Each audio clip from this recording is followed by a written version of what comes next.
ମଧୁବନ ଜଙ୍ଗଲରେ ଗୋଟିଏ ଟିକି ଚଢ଼େଇ ରହୁଥିଲା। ତାର ଗୋଟିଏ ଆମ୍ବ ଗଛ ଥିଲା। ଟିକି ଚଢ଼େଇ ବହୁତ ପରିଶ୍ରମ କରି ଆମ୍ବ ଗଛଟିକୁ ବଡ଼ କରିଥିଲା।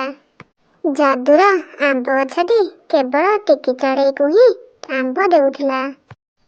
ସେ ସେ ଆମ୍ବକୁ ବିକ୍ରି କରି ଯାହା ରୋଜଗାର କରୁଥିଲା, ସେଥିରେ ତାର ଘର ଚଳୁଥିଲା। ଗୋଟିଏ ଦିନ ସକାଳେ ତା ଆମ୍ବ ଗଛକୁ ପାଣି ଦେଉଥିଲା। ତୁ ସବୁଦିନ ସବୁ କାମ ଛାଡ଼ିକି ମତେ ପ୍ରଥମେ ପାଣି ଦେବାକୁ ଆସୁଛୁ। ତୁ ଥକୁନୁ ନା କଣ? ଆରେ ଆମ୍ବ ଗଛ, ମୁଁ ଥକିବି କାହିଁକି? ଏହା ତ ମୋର କର୍ତ୍ତବ୍ୟ। ତୁ ବି ତ ମତେ ସବୁଦିନ ଆମ୍ବ ଦେଉଛୁ। ତତେ ବି ତ କଷ୍ଟ ଲାଗୁଥିବ ନା? ନା, ତୁ ମତେ ଛୋଟରୁ ବଡ଼ କରିଛୁ।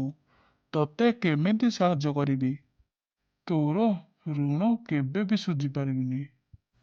ସବୁଦିନ ଏମିତି ଟିକି ଚଢ଼େଇ ଆମ୍ବ ଗଛରୁ ଆମ୍ବ ନେଇ ଆମ୍ବ ବିକ୍ରି କରେ।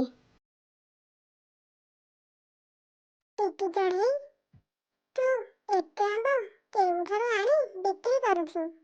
ଟିକି ଚଢ଼େଇ, ମତେ ଗୋଟେ ଆମ୍ବ ଦେ, ଦେଖିବା କେମିତି ଟେଷ୍ଟ ଲାଗୁଛି। ଆରେ ଟିକି ଚଢ଼େଇ, ତୋର ଆମ୍ବ ତ ବଢ଼ିଆ ଟେଷ୍ଟ ଲାଗୁଛି।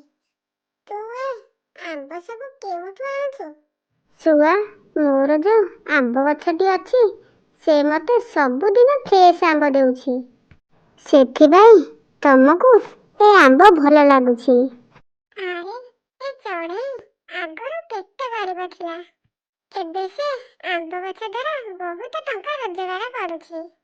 ସେ ଆମ୍ବ ଗଛକୁ ଯାଇ ଟିକି ଚଢ଼େଇ ବିରୁଦ୍ଧରେ କହିବି। ଆଉ ସେ ଆମ୍ବ ଗଛ ଟିକି ଚଢ଼େଇକି ଆମ୍ବ ନ ଦେଇ ମତେ ସବୁ ଆମ୍ବ ଦେବ। ଆରେ କାଳି କାଉ, ତତେ କଣ ଟିକି ଚଢ଼େଇ କହିଛି ମତେ ପାଣି ଦେବାକୁ? ନାଇଁ ଭାଇ ନାଇଁ, ସେ ଟିକି ଚଢ଼େଇ ତ ଆରାମ କରୁଛି। ମୁଁ ଭାବିଲି ଆମକୁ ଯଦି ଏତେ ଗରମ ହେଉଛି, ହେଲେ ତମକୁ ତ ବହୁତ ଜୋରରେ ଗରମ ଲାଗୁଥିବ। ସେଥିପାଇଁ ମୁଁ ତମକୁ ପାଣି ଦେବାକୁ ଆସିଛି। ଟିକି ଚଢ଼େଇ ତମକୁ 2 ଥର ପାଣି ଦେବା କଥା, କାହିଁକି ନା ତାକୁ ସବୁଦିନ ଫ୍ରେଶ ଆମ୍ବ ଦେଉଛ।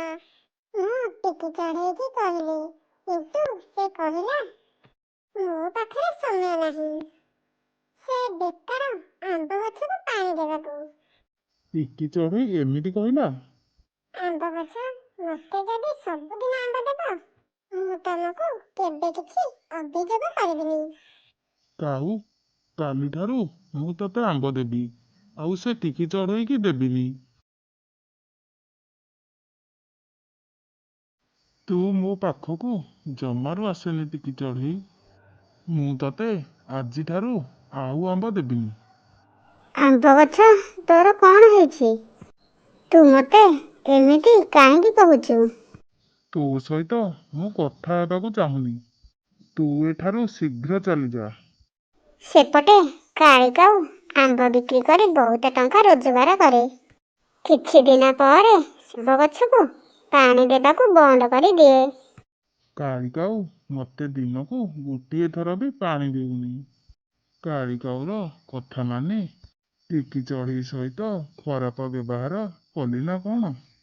ଏବେ କଣ କରିବି? ସେ ଆମ୍ବ ଗଛକୁ ମୁଁ ଛୋଟରୁ ବଡ଼ କରିଲି, କିନ୍ତୁ ସେ ତ କେବେ ଏମିତି ବ୍ୟବହାର କରିନି। କିନ୍ତୁ ସେ ଏମିତି ବ୍ୟବହାର କାହିଁକି କଲା? ଆମ୍ବ ଗଛ ସହିତ କଥା ହେବାକୁ ପଡ଼ିବ। ଆରେ ଟିକି ଚଢ଼େଇ, ତୁ ଏତେ ଦିନ ପରେ ତୁ ଏଠାକୁ କାହିଁକି ଆସିଛୁ? ତୋ ସହିତ କଥା ହେବାକୁ ଆସିଛି। ତତେ କିଛି ଦିନ ହେବ କେହି କଣ ପାଣି ଦେଇନାହାନ୍ତି ନା କଣ? ତୁ ତ ବହୁତ ଶୁଖିଗଲୁଣି। ହଁ ଟିକି ଚଢ଼େଇ, ସେ କାଳି କାଉ ଦିନକୁ ଗୋଟେ ଥର ବି ପାଣି ଦଉନି। ମୋ ଠାରୁ ସବୁଦିନ ଆମ୍ବ ନେଇକି ଯାଉଛି।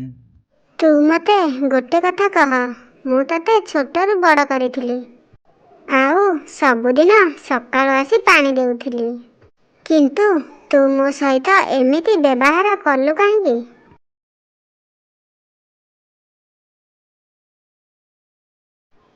କାଳିକାଉ ତତେ ମିଛ କହିଛି। ମୁଁ ତତେ ସମସ୍ତଙ୍କ ଆଗରେ ପ୍ରଶଂସା କରୁଥିଲି, କିନ୍ତୁ ଏ କାଳିକାଉ ତୋଠାରୁ ଆମ୍ବ ନେବା ପାଇଁ ତତେ ମିଛ କହିଛି। ଭଲ ହେଲା ମୁଁ ତୋ ସହିତ କଥା ହେଲି, ନହେଲେ ତୁ ସବୁବେଳେ ମୋ ବିଷୟରେ ଖରାପ କଥା ଭାବିଥାନ୍ତୁ। ଟିକି ଚଢ଼େଇ, ମତେ କ୍ଷମା କରିଦେ। ଏମିତି ଟିକି ଚଢ଼େଇ ସବୁଦିନ ଆମ୍ବ ଗଛରୁ ଆମ୍ବ ନେଇ ବିକ୍ରି କରେ। ବୋଉଲ, କିଛି ସମୟ ପରେ ସନ୍ଧ୍ୟା ହୋଇଯିବ। ମୋର ସବୁ ସାଙ୍ଗମାନେ ବାହାରେ ଖେଳୁଛନ୍ତି। ମୁଁ ବି ଯାଉଛି ବାହାରେ ଖେଳିବି। କିନ୍ତୁ ଲୁଲୁ, ବାହାରେ ଦୁଷ୍ଟ ହେବୁନି। ଶୀଘ୍ର ଯାଇ ଶୀଘ୍ର ଆସିବୁ। ହଁ ବୋଉ, ମୁଁ ଶୀଘ୍ର ଆସିବି। ଘରେ ପୁଣି କେତେ କାମ ଅଛି, ଶୀଘ୍ର ସାରିଦିଏ।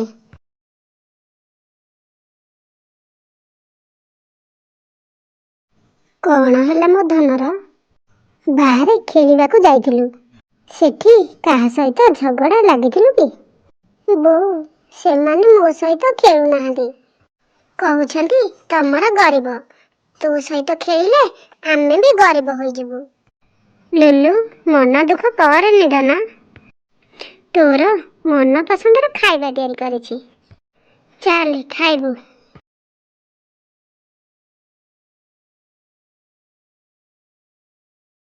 ଶୀତ ଦିନ ଆସିବାକୁ ଯାଉଛି, ଘରର ବହୁତ ଜାଗା ଭାଙ୍ଗି ଯାଇଛି।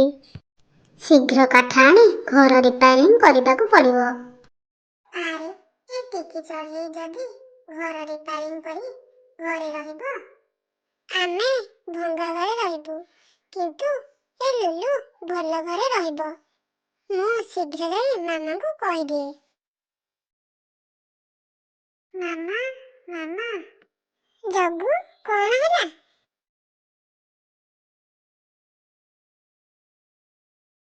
ଜଗୁ, ସେମାନେ ଭଲ ଘରେ ରହିବେ, ଆଉ ଆମେ କଣ ଭଙ୍ଗା ଘରେ ରହିବା? ଜଗୁ, ଚାଲେ ଦେଖିବା ଟିକି ଚଢ଼େଇ କେମିତି ଘର କରୁଛି।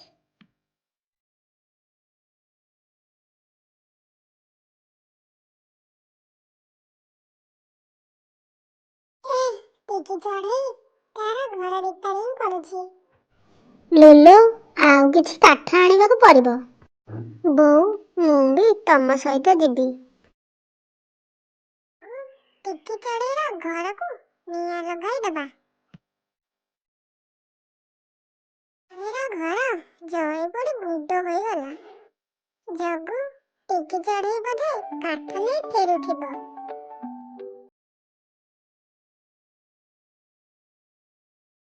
ଲୁଲୁ, ମୋ ଘର କିଏ ପୋଡ଼ିଲା? ଏବେ ଆମେ କେଉଁଠି ରହିବା?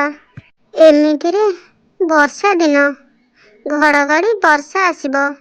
ବୋଉ, ମତେ ତ ଘଡ଼ଘଡ଼ିକି ଭାରି ଡର ଲାଗୁଛି। ମତେ କିଛି କାଠ ଦେବ କି? ମୋ ଘରେ ରାନ୍ଧିବାକୁ କାଠ ନାହିଁ। ମୁଁ ତ ଏମିତିରେ ବୁଢ଼ୀ ହେଲିଣି, ଆଉ କାଠ ଆଣିବାକୁ ଯାଇପାରୁନି। କିଛି ବ୍ୟସ୍ତ ହୁଅନି ବୁଢ଼ୀମା, ଆମର ସବୁ କାଠ ନେଇଯାଅ। ଆମେ ପୁଣି ଥରେ ଜଙ୍ଗଲ ଭିତରକୁ ଯାଇ କାଠ ଆଣିବୁ। ତମ ଦୁହିଁଙ୍କର ସବୁ ମନବାଞ୍ଛା ପୂର୍ଣ୍ଣ ହେଉ। ଗୋଟେ କଥା ପଚାରିବି, ତମର ମନ ଦୁଃଖ କାହିଁକି? ବୁଢ଼ୀମା, କଣ କହିବି?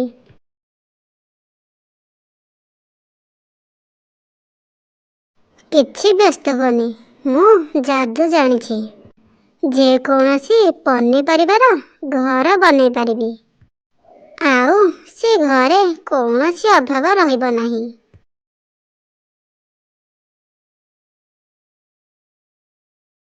ଧନ୍ୟବାଦ ବୁଢ଼ୀମା, ତମେ ମୋ ପାଇଁ ଯାହା କରିଛ ମୋ ଜୀବନରେ କେବେ ବି ଭୁଲି ପାରିବିନି। ଟିକି ଚଢ଼େଇ ଆଉ ତା ଛୁଆ ଲୁଲୁ ସେ ବାଇଗଣ ଘରେ ଖୁସିରେ ରହିଲେ।